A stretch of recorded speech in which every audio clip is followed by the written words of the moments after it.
Hi friends, TNPSC group 4 எக்ஸாமுக்கு சூப்பராக ready ஆகிட்ருக்கீங்கன்னு தெரியும். இன்றைக்கி ஒரு இலக்கண குறிப்பு பார்த்துடலாம். சொற்பதத்துக்கு இலக்கண குறிப்பு. வினைத்தொகை, ஒரு பொருட்பன்மொழி, பெயரெச்சம், வினையெச்சம். சரி, வினையெச்சம் எப்படி முடியும்?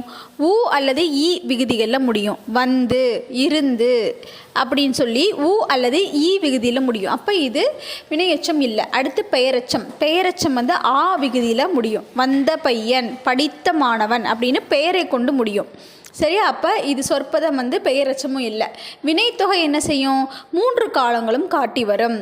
அதாவது நிகழ்காலம், இறந்த காலம், எதிர்காலம் 3 காலங்களையும் காட்டி வரும். அப்போ இதுவும் இல்லை. ஒரு பொருள் பன்மொழி. ஒரு பொருள் பன்மொழினா என்ன? ஒரு பொருளை தருகின்ற பல மொழிகள். சொல்லுனாலும் சொல்லுதான், பதம்னாலும் சொல்லுதான். அப்போ சரியான விடை ஒரு பொருட்பன்மொழி.